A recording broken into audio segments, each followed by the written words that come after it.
Hi everyone. So for anyone that's new to this channel, don't watch this until you've watched all the previous videos in the series. To do that, go on my main channel page, click on playlists, then click on the awakening, then click on the first video in that little section, and it should play through all the videos in a row. Once you've done that, come back to this and yeah, you're all set to watch it.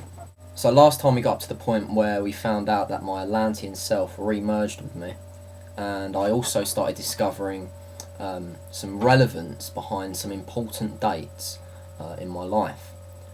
So yeah, we're going to move on from there, and basically we pick it up, I think it was probably a couple of weeks later, maybe a little bit more, maybe a little bit less, and I was put under into another trance, and my second past life regression took place.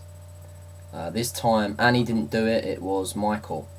Now I'm not going to go into details about how the technique works for this particular past life regression, but usually what happens is that you end up sinking back down to earth from a cloud, you land on the ground, you reorientate yourself, and then the regression goes on from there. However, this time, instead of sinking down from the cloud, I actually started floating up from it, out into space, which obviously threw me a little bit at first, but I went with the feeling, and after a minute or two I ended up on a barren planet out in the deep reaches of space. So Michael's talking me through it, and you know, I'm looking round and I'm not seeing anything, and I'm thinking, what am I doing here? This looks totally barren, like I said. But then after a while I got a sense that it wasn't actually as empty as it first appeared. And the next thing I knew, I was teleported into a spire. Inside the spire, I was greeted by a blue being, and he informed me that my intuition was indeed correct, and that the planet wasn't empty at all, and that it was, in fact, merely under an invisibility barrier. He then touches a part of the spire, and suddenly everything outside, because in this spire, like the actual structure of it is all clear. It's all glass. Well, it's probably a different material than glass, but it looks like glass, and that's probably the nearest thing I can compare it to. So, you know, I'm looking out onto the planet, he touches the rail that's going round the spire, and suddenly everything bursts into life outside. And it's actually thriving out there. You know, there's all sorts of buildings and vehicles and people, there's all sorts going on.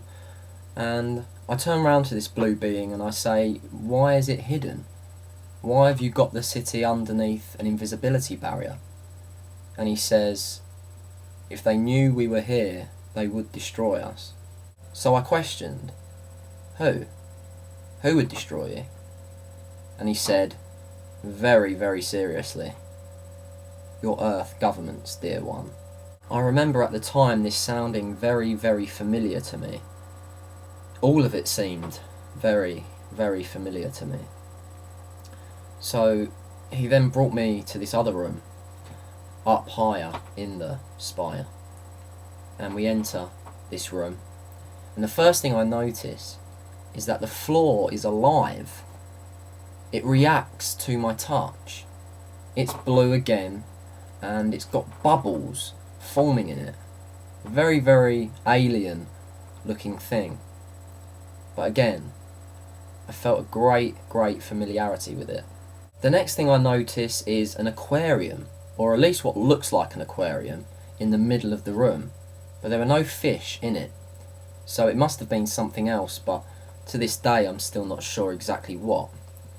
He then sits me down in a seating area, and we begin to interact with one another.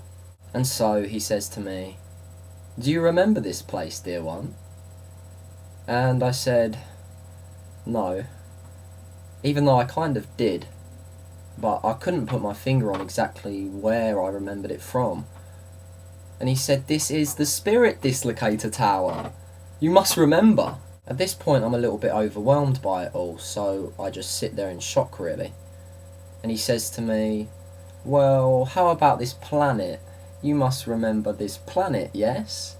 And again, I feebly reply, no. And he's very understanding, bless him.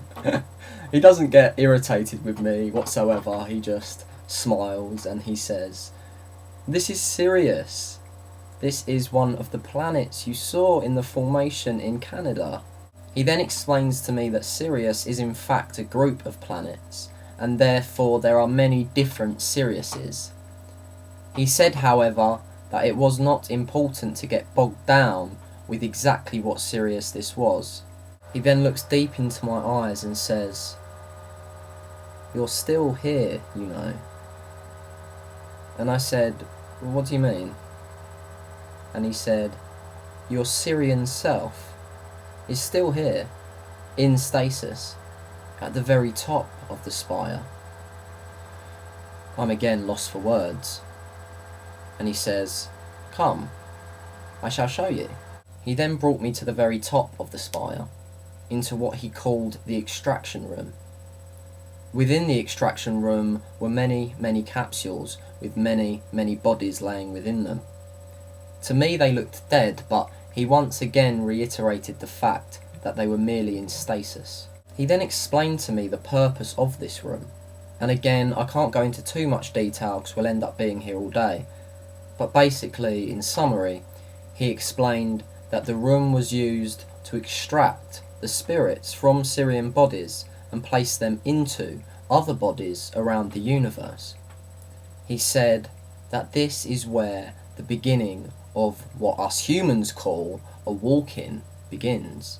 He then explained how my Sirian spirit had been split into two. One part had been sent to Atlantis, and another part had been sent to Rhys Jones. The two parts have now merged, he said. He then laughed and said, "It's not quite as simple as that though. Excluding you, there are 8 others here, 9 including yourself, and you all belong to the same Oversoul, dear one." He then walks me over to my capsule, where my Sirian body is laying in stasis, and he points to the top of my skull.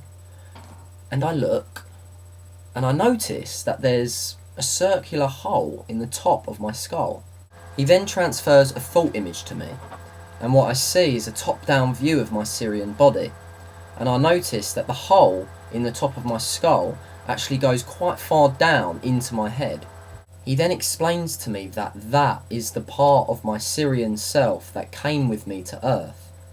He said it had to come with me to maintain the connection. Otherwise, not only would my Sirian body die, but the knowledge and wisdom of my Sirian self would not be able to transfer over into the Earth plane. And so I questioned, what does this Sirian part of my body look like then? Would I recognise it if I saw it? And he responded, "Yes, of course, you would." And I said, "Well, can I have a clue then?" And suddenly I get a flash of the vision I had in Canada, of me and another healing the princess within the quartz crystal. My attention then zooms into my right hand where I'm holding the quartz wand, and I get a strange sense of remembrance. Then the vision disperses, and I'm back in the extraction room in Sirius, and I look to the being, and I said, "It's the wand, isn't it?" And he responded, "Yes, 'tis the wand."